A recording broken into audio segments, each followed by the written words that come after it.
സിക്കന്ദർ മലയിൽ നിന്നും ഞങ്ങൾ ഏർവാടിയിലേക്കുള്ള യാത്രയിലാണ്. കഴിഞ്ഞ വീഡിയോയിൽ സിക്കന്ദർ മലയുടെ വിശേഷങ്ങൾ ഞങ്ങൾ ചെയ്തിട്ടുണ്ടായിരുന്നു. വൈകിട്ട് 6:40 ഞങ്ങൾ ഏർവാടി ദർഗാ റോഡിൽ ബസ് ഇറങ്ങി. ഇവിടെ നിന്ന് മഗ്രിബ് നമസ്കാരവും കഴിഞ്ഞ് നടത്തം ആരംഭിച്ചു. ഇനി ഇവിടെ നിന്ന് 1/2 കിലോമീറ്റർ നടക്കണം. ഓട്ടോയും ലഭ്യമാണ്. ദർഗയുടെ പരിസരം വരെ പോകുന്ന ബസ്സുകളുമുണ്ട്. പക്ഷെ ഞങ്ങൾ കയറിയ ബസ് ഇവിടെ ഞങ്ങളെ ഇറക്കി വേറെ റൂട്ടിലേക്ക് പോയി. ചെന്ന ഉടനെ ദർഗയുടെ പരിസരത്ത് ഞങ്ങളൊരു റൂം എടുത്തു. 400 രൂപയാണ് റൂമിന് ആയത്. റൂമിലെത്തി ഒന്ന് ഫ്രഷായി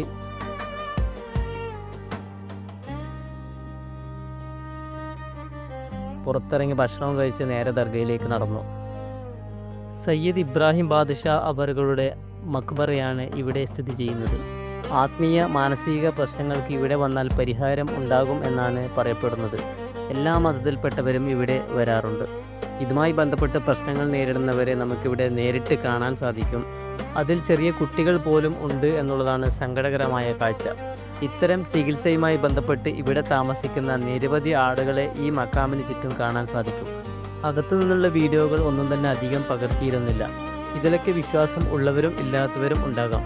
ഏതായാലും ഞാനും സുഹൃത്തും ഇവിടെ പള്ളിയിൽ കയറി നിസ്കരിച്ചു. ദർഗയിൽ കയറി സിയാറത്തും ചെയ്തു കുറച്ചു നേരം ഇവിടെ ചെലവഴിച്ച ശേഷം നേരെ റൂമിലേക്ക് നടന്നു.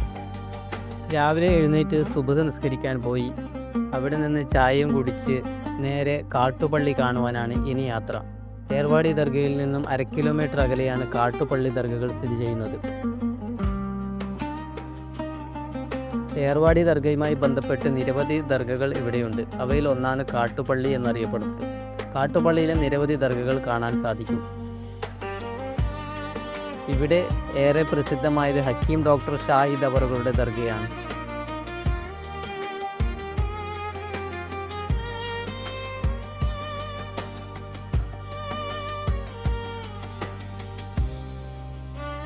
ഇതൊക്കെയാണ് കാട്ടുപള്ളിയിലെ കാഴ്ചകൾ.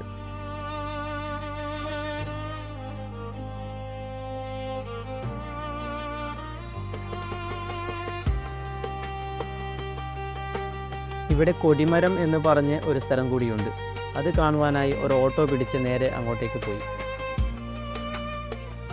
യാത്രയിലുടനീളം ഓട്ടോക്കാരനുമായി സംസാരത്തിലായിരുന്നു. പുള്ളിക്കാരൻ എന്തായാലും നമ്മുടെ നാടൊക്കെ അറിയാം. തളിപ്പറമ്പിലും പയ്യന്നൂരിലുമൊക്കെ മുമ്പ് വന്നിട്ടുണ്ട് പോലും. മുൻപ് ഫ്ലിപ്കാർട്ടിൻ്റെ വലിയ വണ്ടിയുടെ ഡ്രൈവറായിട്ടായിരുന്നു ജോലി ചെയ്തിരുന്നത് പോലും. നിങ്ങൾ പോയി കണ്ടിട്ട് വന്നോളൂ, ഞാനിവിടെ വെയിറ്റ് ചെയ്യാമെന്ന് അറിയിച്ചു. ഞങ്ങൾ കൊടിമരം കാണാനുള്ള നടത്തത്തിലാണ്.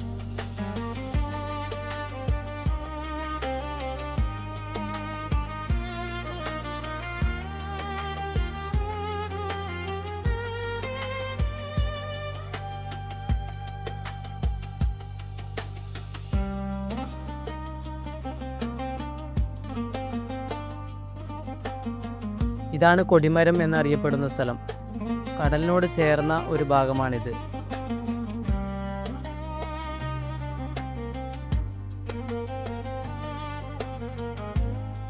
ഇവിടെ ഇപ്പോൾ ഞങ്ങൾ മാത്രമേ ഉള്ളൂ.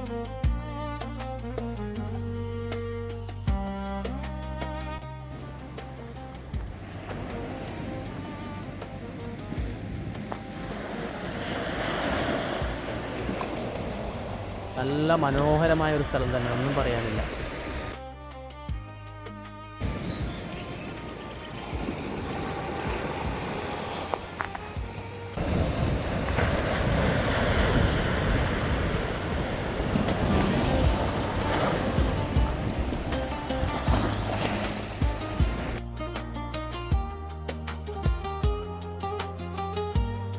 വേറെയും 1-2 സ്ഥലങ്ങൾ കൂടി കാണാനുള്ളത് കൊണ്ട് ഇവിടെ അധിക നേരം നിൽക്കാൻ പറ്റിയില്ല.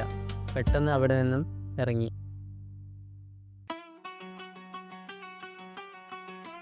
ഓട്ടോക്കാരൻ ഞങ്ങളെ റൂമിൻ്റെ പരിസരത്ത് തന്നെ ഇറക്കി. വാൽനോക്കം എന്ന് പറയുന്ന ഒരു സ്ഥലമുണ്ട്. ഇനി അത് കാണുവാനാണ് യാത്ര. അങ്ങോട്ടേക്ക് പോകുവാനുള്ള ബസ് മക്കാമിന് പരിസരത്ത് തന്നെ നിൽക്കുന്നുണ്ട്. റൂം വെക്കേറ്റ് ചെയ്തു നേരെ ബസ് കയറി. 2 പേർക്കും കൂടി 40 രൂപയാണ് ടിക്കറ്റ് റേറ്റ്.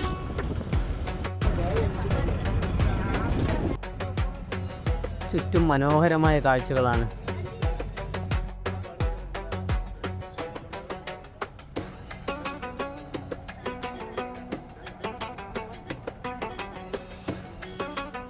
ഉപ്പ് ഫാക്ടറിയും ഉപ്പ് പാടങ്ങളും നല്ല മനോഹരമായ കാഴ്ചകൾ.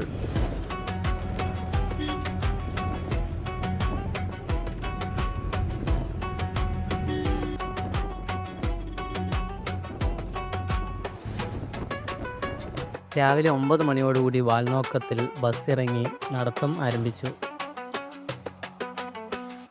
കടൽ തീരത്തിനടുത്തുള്ള ചെറിയൊരു ഗ്രാമമാണിത്. ഉപ്പ് ഉൽപാദനത്തിന് പേരുകേട്ട സ്ഥലമാണ് വാലിനോക്കം.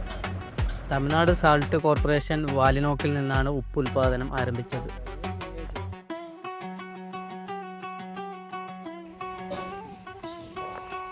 ഇവിടെ ഒരുപാട് മക്ബറകളുണ്ട്.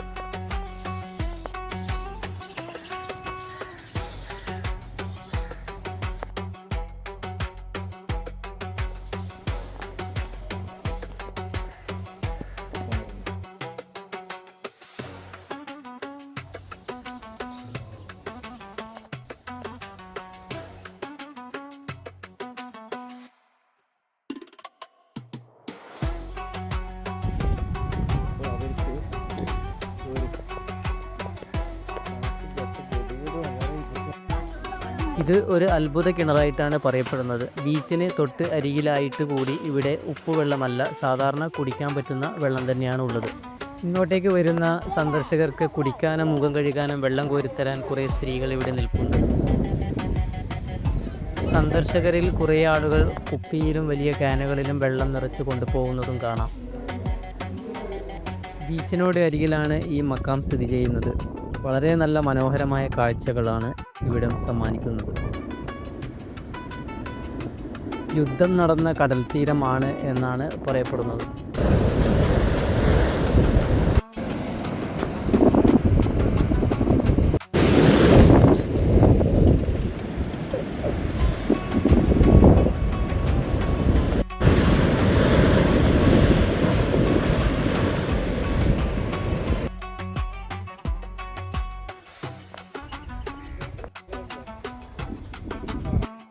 അങ്ങനെ ഇവിടെ നിന്ന് കാഴ്ചകളും കണ്ട് 10:30 ബസ് കയറാനായി മെയിൻ റോഡിലേക്ക് എത്തി.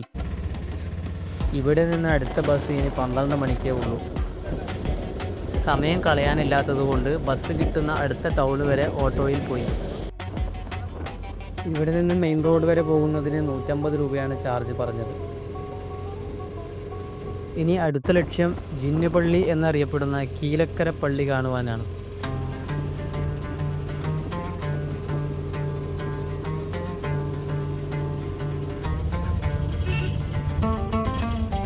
ഓട്ടോ ഇറങ്ങി ബസ് കയറി നേരെ അങ്ങോട്ടേക്ക് പോയി. ഒരാൾക്ക് ബസ്സിന് 25 രൂപയാണ് ചാർജ്. 11:30 മണിയോടുകൂടി ഞങ്ങൾ കിഴക്കര പള്ളിയിലെത്തി.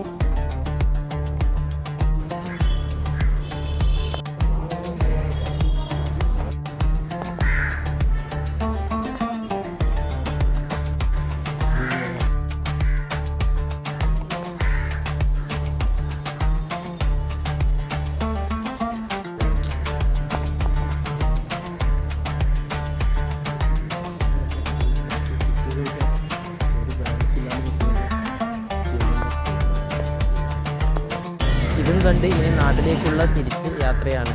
2:20 ട്രെയിനാണ് ഞങ്ങൾക്ക് തിരിച്ചു പോവേണ്ടത്.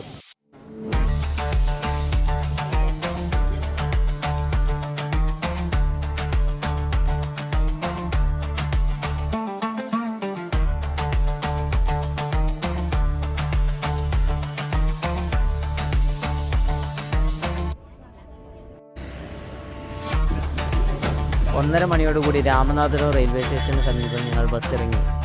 അവിടെ നിന്ന് ഭക്ഷണം കഴിച്ച് നേരെ റെയിൽവേ സ്റ്റേഷനിലേക്ക് നടന്നു.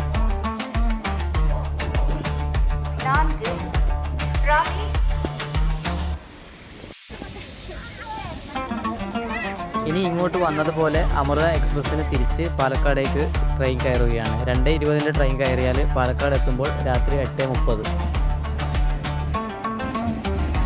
പാലക്കാട് നിന്ന് പിന്നെ 10:50 ട്രെയിൻ കയറിയാൽ കണ്ണൂരേക്ക് രാവിലെ 3 മണിയോടുകൂടി എത്താം. ഒരുപാട് ഓർമ്മകൾ സമ്മാനിച്ച ഈ യാത്രാ വിവരണം ഇവിടെ അവസാനിക്കുന്നു. എല്ലാവർക്കും നന്ദി.